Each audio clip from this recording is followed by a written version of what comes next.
to win. Yeah, I think it was round 4 of the 18 season. He went from like battling to be top 5 to suddenly like winning races. You know what I mean? So I think. Yeah, that was a big difference. So yeah, I think that's when they kind of got it going. You know, so. Wow. That's wild, man. So this is your first time on the bike this year, right? Because you've been away. Yeah. I think we did our last test was like last year, December 1st maybe. Like we were at the Coda track. He was saying going down the back straight at Coda in 5th gear, topped out, his RPM spiked because the wheel is spinning from the bumps. Yeah, because the bike's literally leaving the ground. Like, so basically you're doing dirt riding on the back straight of Coda. Yeah, you're basically like jumping the bike down the straight. That explains why you have all those videos now on Instagram of you doing so much dirt riding. You're just getting ready for Coda. That's it, right? That's it, just getting used to it. That's insane. I mean, Coda's a beautiful track, but I mean, the bumps and stuff are crazy now. I mean, I know that a couple of the MotoGP guys last year were bitching that they don't want to come back. And, yeah, but they're supposed to be repaving it before the round. Well, that was the issue, right? That's like April 3rd, 4th, and 5th. So, I mean, it should be paved now, I would guess. But, I would hope if it was going to be April.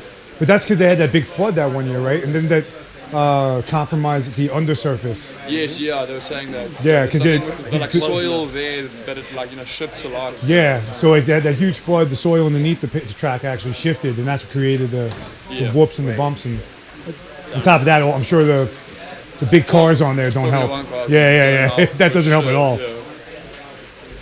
Wow. I mean, but the bumps for them must be terrible. Because I mean, imagine on a bike it's bad. Imagine on a car, especially the Formula 1 cars, they're barely clearing the ground. Like a centimeter. You know? What's your favorite track in the U.S.? Road America's good. Virginia's fun because I've always done pretty well there. So, yeah, I mean, you always like tracks that you do well at. You know what I mean? Like Barber's cool. Laguna Seca is awesome. I mean, I think every track has their own thing. Right? Salt Lake City was pretty cool too. Have you been to the Ridge yet? That you guys are racing this year? No, but I heard good things about it. Yeah, no, I heard it's really good. Apparently, they used to have nationals there like a long time ago, but they haven't been there for quite a few years now. Yeah. What do you think of Jersey? The second half's cool. The first half is shit. Way to put him on the spot. What do you think about the worst track on the calendar? The second half of it's nice, but the first half, you're just like jumping bumps and like. Yeah. Really fun on a dirt bike. Yeah. Exactly. Give me a supermoto. I'll ride that thing all day long. Yeah, 3A and B. Forget it.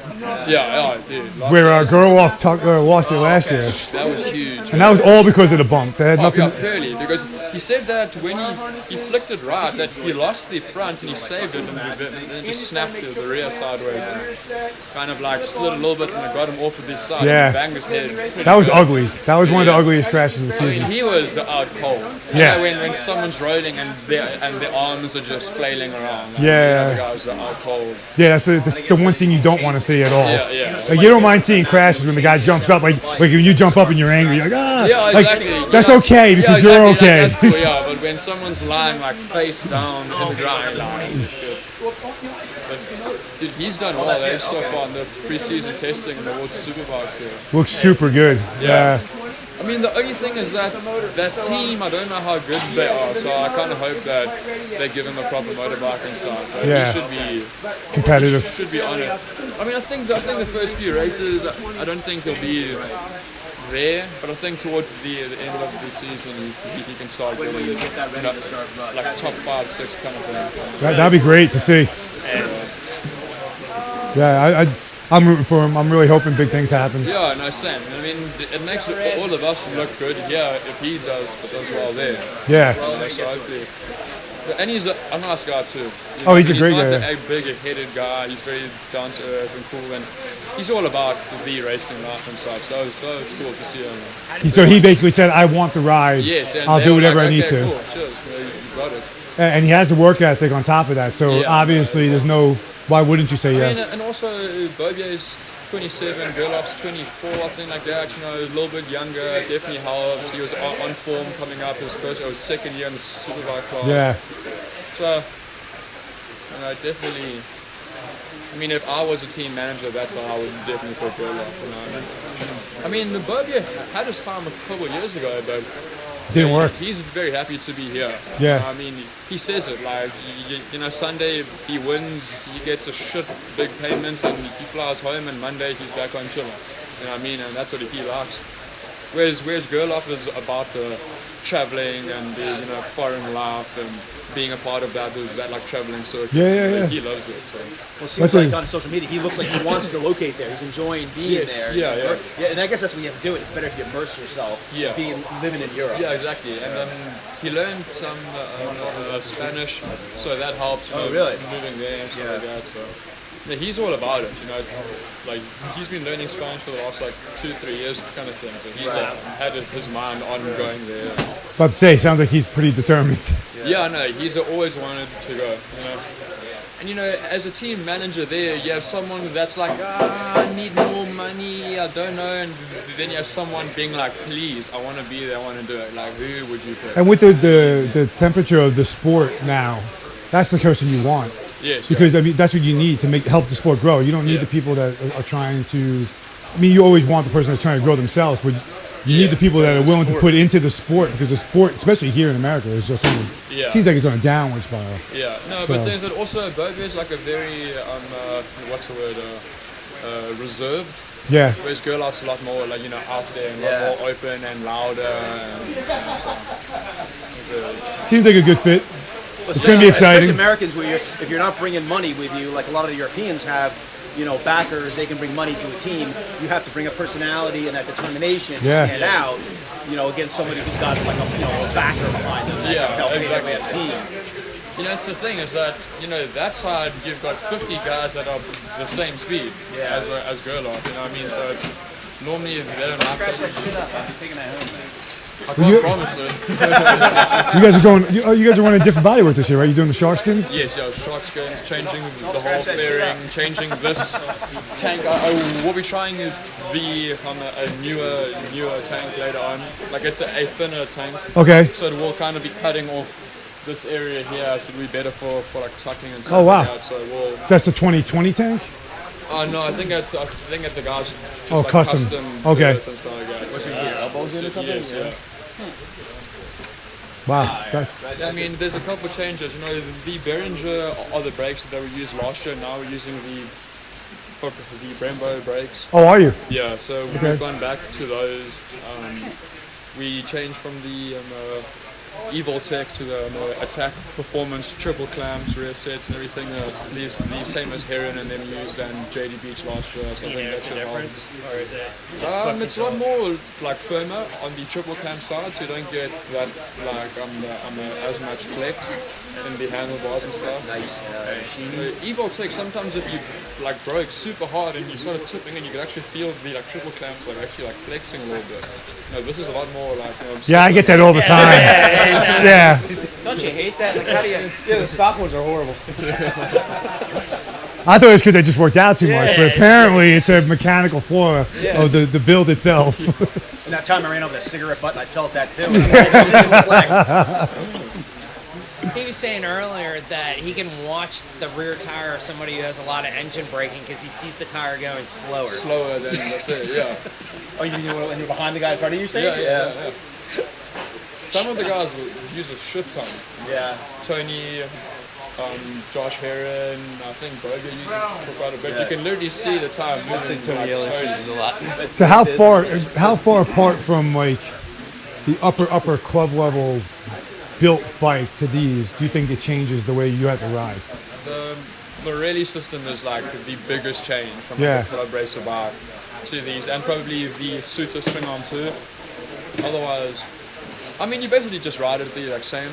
I mean, is that maybe on like a normal club racer bike, you would have to use the rear brake more coming out of corners, stuff like that. But we have wheelie control that we can change for every corner. You know what I mean? So if you want more there because you're wheeling more there, you want less there because you can kind of feel it holding you back a little bit. Take it off. So I mean, that's why we used to have the thumb brake on. And just eventually I wasn't using it. Oh, really? So we took it off, Wow. I mean, and with the rear brake, some of the tracks I don't even touch it. Holy crap. You've got wheelie control, you've got engine braking, so you don't actually have to. Wow. I mean, like sometimes if you're getting like a big, like like a big like pump or a big wobble, Yeah, you yeah. might just touch it a little bit. But otherwise, yeah, you barely touch it now. That's amazing. You give Yeah, them and you can't lie either and be like, I'm not touching it or I'm using it there because they can see pressure. Yeah, they can see everything. They can see exactly. Yeah, there's no lying about what you're doing. They can see throttle point, how much of percent this, engine braking, lean angle. So yeah. And like when we went to the Coda test, from a Herschel pulls me aside. He's like, why when you were racing here you would hold it 30% here, now you're doing 15% around the corner. I'm like, oh, it's a little bit slippery. Like they can tell, like they like ask you questions like, why are you going slower here? How are you braking later now? So, That's awesome. That's amazing. Also for them to figure out what you're doing, rather than you having to try to compute what you're doing different on the fly. Because that's the thing, like your friend crashes and you come in, you're like, so I was going to the corner and I just grabbed a little bit too much of the front brake and tucked the front. And you're like, okay, cool, that must have been what happened because I wasn't there, I didn't see it. You can't do that. Like you can say it and they're like, exactly. You didn't even touch the front brake. What are you talking about? Yeah, exactly. And they will call you out too. Oh, they should, yeah. I wish somebody would call me out. I think I know what I'm doing. I probably have no idea. Seriously. Now, do you guys give the specs for the swing arm, or is it already? Oh, sorry about that.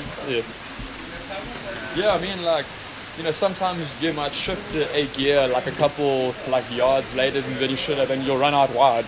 And they'll be like, I see that lap that you ran wide, you like shifted later, and that's maybe why you slid a little bit more, whatever. So try to shift it earlier, and they like tell you, like, okay, you need to watch out there, watch out there. That's like the Simon Crayfire thing we were watching, where they were talking about the engine braking, how they dial in the engine braking to gauge where they want to be in mid-corner and how they want to. It's insanity to think all that. We were listening to his tech talks on the way down. Yeah. So, do you have a preference for your wheelbase number? I don't know numbers for shit. I just hop on and ride. They tell me what's up. This is the wheelbase number you're going to run. Okay. Yeah.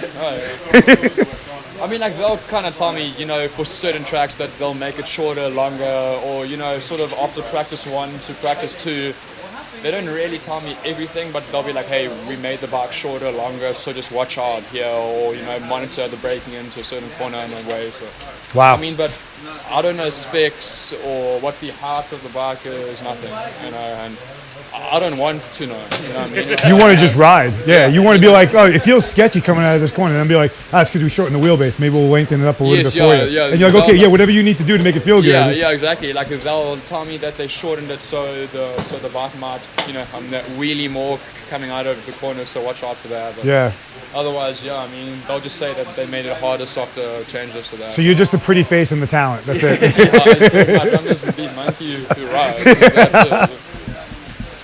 But I mean, it's cool, because otherwise you kind of get into, like worrying too much about what the bike heart is and, about preload this. And, also last year with running the new software system, I kept on asking Herschel, like, what have you done? And he kept on trying to tell me, and then I was kind of like overthinking it a little bit.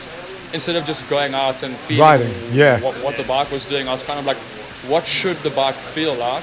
And then they would tell me, and then I would go out there and like try to make the bike feel that way rather than just riding it and letting it come to me.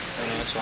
I tell you, completely on a way dumbed down level, but that's like, I get on the bike and I pretty much turn my whole brain off. It's just, everything's reaction. I'm focused on whatever I'm trying to actually work on or what I'm actually doing on track. Whereas I have 2 or 3 friends that are like, oh, this corner, that, and I'm like I know what you're talking about, and I can see what you're saying, but I try not to think about that when I'm out there, because when I do, I get so hyper-focused on it. Like you could have made a change to your front end, and it should help you better on the tipping in at the max angle. So every time at the max angle, you're like, is it better? But you're not actually riding to your 100% level. Yeah. You should be. Distracted almost. Yes, yeah. When you're busy riding, you shouldn't be thinking about, you should be looking like, brake marker, tip-in point, acceleration point, looking where you're going. Like there shouldn't be an outside thought of what the bike's doing, or hey, there's my friend standing on the side of the track. Yeah, I did one of those this year. Look back over my shoulder, wave at a friend, and tuck the front end. I was like, I've seen that. I got what I deserve. Yeah.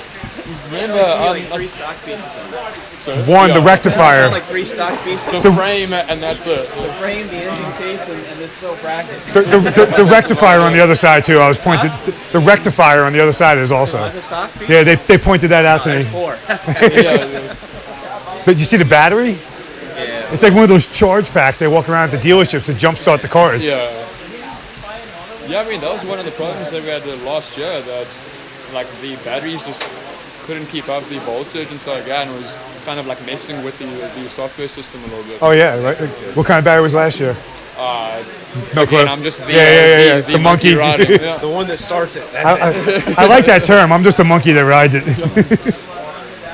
Yeah, I mean exactly. You know, some of his leg, like here, he actually squeezes the bike versus his foot sometimes doesn't touch the foot peg. That's hilarious. Him and Marquez have that same style where their outside leg actually like wrap it underneath the seat. Yeah, the knee is touching and everything else is just kind of rolled back. Yeah. It's wild. You got some reins on? You gonna go out? Fuck no. Sunday. Yeah. He's not allowed to ride it. Just looking at it. Just put down for display purposes. Yeah. It's up on its pedestal. Yeah, I mean I've been ridden on the bike for 2.5 months, so I think we'll just wait till it dries out a little bit, get a good feeling first, and then take it from there. I think we're all saying the same thing. Yeah. We're all, it's like, it's been a while, so I'm gonna wait. The first day riding back, you don't want to roll out of the pits and you're like freezing cold. Why am I doing this? Yeah. I thought I enjoyed this. Are we in Florida? Why am I teaching? I thought so too. This morning I like woke up and it was like low 40s or something. 37. It was 37. Like it was 87 when we got here yesterday. Yeah, it was 37. I thought Florida was supposed to be warm all year round. Isn't this the sunshine state? This is the same weather. This is the same weather my wife's sitting in up in New York right now. Oh, yeah. Rainy and cold right now. New York, sure. How's the weather been there? Rainy. It's been like this for 2 weeks. Yeah, same as Georgia too. I don't know why it's been raining. I mean, it was cold last week for a couple of days, but otherwise now it's still like 60s, which is decent, but it's raining all day, every day. They got snow in Georgia last week. Yeah, Saturday it was like the ground was covered. We haven't even gotten snow in New York. My first time driving my car in the fucking snow, dude. I nearly crashed a million times. You just touch the brakes and like the fucking stop street lines there, and you're braking, just watching the stop street line go further and further back, you're sliding through. And when you hit the stop line, you actually slide even more. Yeah. Yeah, I mean, it was crazy. Like how damn southern drivers. I'm from Africa. This is like snow. Well, I mean, you guys must be used to. I mean, Jersey and New York and stuff. And those. Oh, dude, up in New York, we're doing 80, 85. We don't even think about it. On the highway. Yeah. You're just like, who cares? It's snowing. But they also switch their tires out. Yeah, we have summer tires, winter tires. Yeah.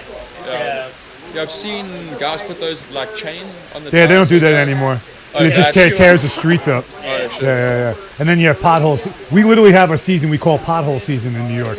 So it's right after the snow happens to fall once or twice. The plows come out and they drag their plows on the ground. They rip up anything that's been patched in the past, and then everybody just has blowouts. You see cars all over the place with big ass blowouts.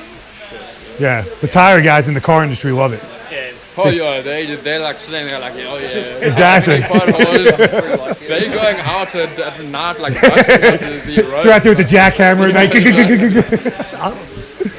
I'm gonna have a good month. Tires differ to normal tires. They just thicker tread. Yep. Or? Yeah, actually,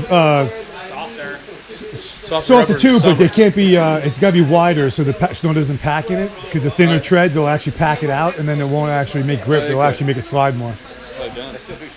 Yeah, but if you like summer, like no, it's doing any of that stuff anymore. Tires, we have they turn into hockey pucks. Do you? Under 50 degrees. Yes. Yeah. So you guys have concrete roads or pavement roads? All season tires or throw winter tires, and then that makes all the difference. Yeah. But you guys, it's pointless for you guys to have them because you get it like once. Yeah, 1 or 2 days. Yeah. Slide that motor in. And it's not like it's every year. To get wet. But it does make for interesting driving. It was, You know? yeah. I got there, dude. Kiara's like holding me. I'm like, Please slow down. And I'm like, just leave me alone, dude. No, but it was definitely something different. Yeah. Oh yeah, it'll wake you up, man. Oh yeah. Because you're in a pickup truck, right? Yes, yeah. Yeah, so you got no weight on the back also. Yeah, Oh, exactly. pickup trucks? You hit the gas. Rear wheel drive. I'm like, there's something wrong. And then the car's like, doesn't go forward. Yeah, it was. we were coming back from Corbo's 2 weeks ago, and we got like a dusting going from New Jersey to New York. But it was so cold out in the morning that the dusting just turned to ice. So the roads went to black. So we get on the highway after we leave, and right away, a truck behind me, I'm watching my mirror. Fishtails completely sideways. Oh, dude. Saves it, almost goes into the wall, saves it. And I'm like, okay, we're in the van with no weight in the back of it. I'm like, I'm going to take it easy. We get to New York. We sat in traffic for like 2 hours because there was probably 15 accidents within, I want to say like a 40-mile strip. Yeah. Cars There's everywhere. YouTube things that you watch. It's just like one guy crashes, next guy comes in, third Yeah, guy yeah. comes in. Eventually, there's like 20 car pileup. It's like an old episode of Chips. Only people from our age will understand that joke. And not the young bucks. Yeah. Hey, what are you trying to say? So you know what I'm talking about. Yeah, yeah. Every single episode there was a 20-car pileup. Oh, yeah. You said it, and How old are you now? 27. Damn. That's why he's so fond of the porn stash. He didn't realize it was a porn stash. Is that where they go? That's where the goatee's back. Like, you might want to Google search that. Damn, dude. But yeah, I mean, 27's like young, like, but for racing, it's Old. getting to the old. Yeah. I wouldn't say it's like old, but it's getting to the later stage of your career. Yeah. I still feel like a kid, but you have some of like the other guys racing the 600 cars. They're like, man, you've been racing for so long. And I'm like a little bit like, oh, fuck. Like I'm the older guy now. I'm not even going to comment on that. Yeah. How old is Josh Hayes now? 44, 45. 40. Wow. Yeah, he's my I age. mean, he won his last championship when he was 42 or something. I think. Yeah. That was insane. And he was dominant for years years prior and to that. years, Yeah. But he's like Rossi in that respect, just like the extreme outlier. Yeah. How old is Rossi now? I mean, 41. so he's hit down. Yeah. Yeah. I think he turns 41 this year. Yeah. I thought Yeah. I mean, older now. a couple of those guys are older now. I mean, Davizioso also must be 34, 35. Yeah. Oh, he's old. mean- Holy crap. Surprised he can move. Yeah, I mean, Surprised he's not riding around in a wheelchair or something. he's still out there though. Eh? He's still out there giving it to them though. Yeah, dude. What do you think of Fabio? Oh, dude. I mean, if there's anyone who's going to beat Marquez, it's going to be Fabio. him. I mean, I'm just stoked that he's got the 2020 back, Yeah. which will be good. And next year's going to be insane when he's on the factory ride. Yeah. That's going to be crazy. Yeah, I mean, a lot of people were, upset that Yamaha let Rossi go and this and that, but I mean, it's kind of time. You know what I mean? And even if not, I mean, Quattraro has already proven that he can put it up on the Yeah. podium. So On it's like, the- why not bet in your future? And if Rossi's the team player, he'll fall in line and help. Yeah. So it's not like he's going 18 anywhere. back too. Maverick and Rossi could barely finish in the top 5, and Quattraro rode that bike last year, and okay, he never won, but he could have won a couple races. So, Oh, he's learning. I mean, Marquez finally figured out, well, not finally, but his racecraft, like where he would just like pin it every single lap for every single race. yeah. Now he just sits behind Quattraro. He's like, "You're gonna do the donkey work." And just take it from him. Yeah. It's amazing what popping your shoulder out of the socket several times can do. God, dude, Did yeah. anybody see What that? happened to him now? Like he never did the final day of the Sepang test or something like that, and there was rumors that he might miss the first round or two of the season. Marquez? Yeah. we had that second surgery or whatever, right? He had a Didn't- crash. Yeah. He had a crash at Sepang. Oh, Yeah. really? Yeah. Yeah. That's why he didn't He had a finish it. fast So crash. His brother was following him. He was kind of towing his brother around. He tucked the front in the corner. Well, didn't you? Somebody made a meme. I told you they made a meme where it's him standing like this with his brother, and it's like Lorenzo, and it's like you spot the difference. No, so he's staying. Mark is sitting there with Alex with his arm around Alex, and he's just like, don't worry, Honda brought you on to be my shoulder and organ donor. I was like, ouch, that's cruel. No, I mean, you know that Mark was the one that got Alex to there right there. Oh, yeah.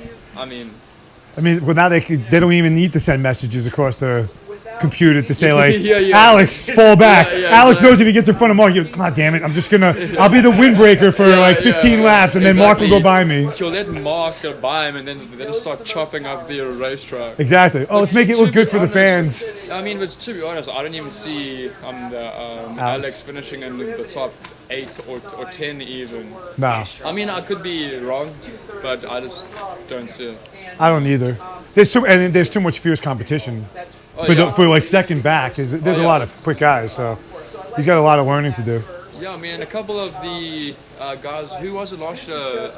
Francesco Bagnaia, I think last year he didn't have the best rookie season, but it seems like now he's kind of stepped it up and got the 2020 Ducati. So I think that'll help him too. So that's one more faster guy he has to try to beat.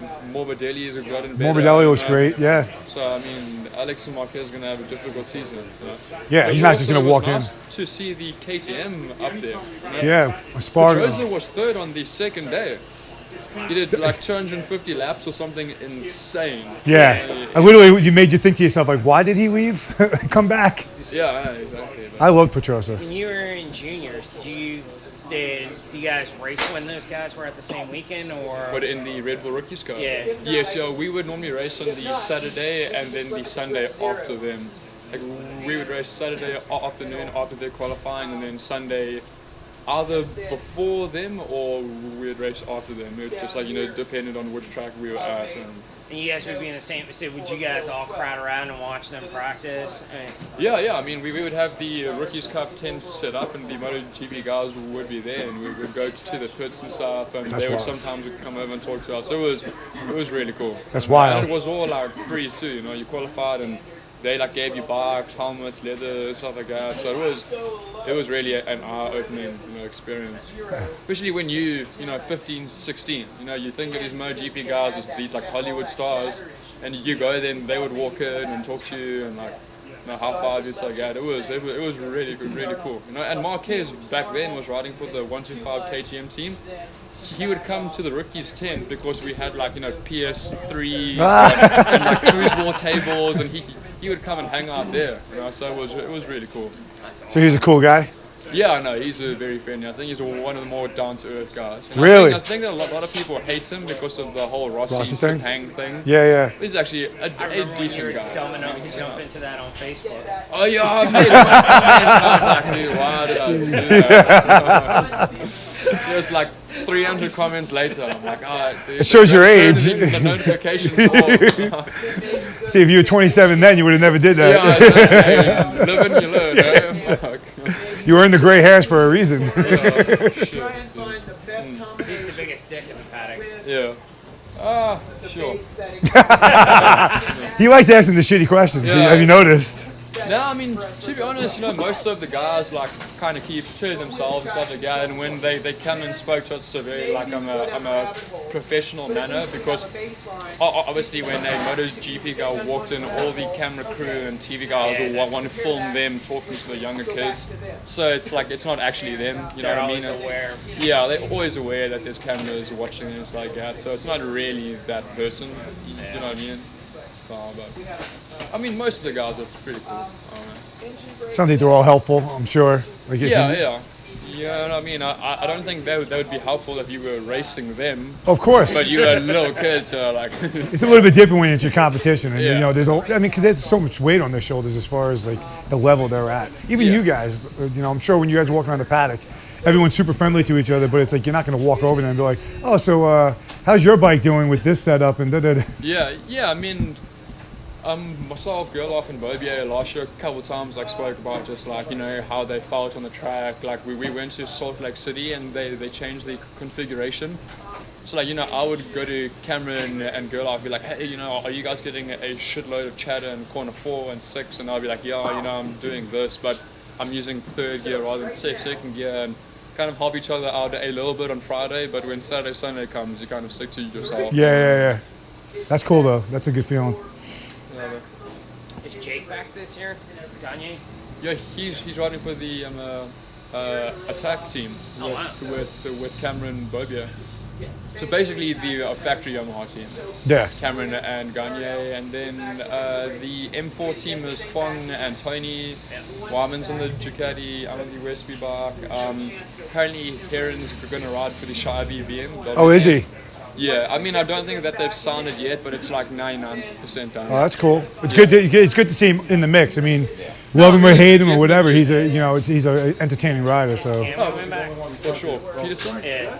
I don't know. He was kind of banking on the Sharby team to get a second bike, a BMW, but I don't think BM came through with the offense I got. No, he stays. Yeah, because I think with his visa and stuff, like he can't go home, unless he has to get like a new one. It's a lot of money, so I think.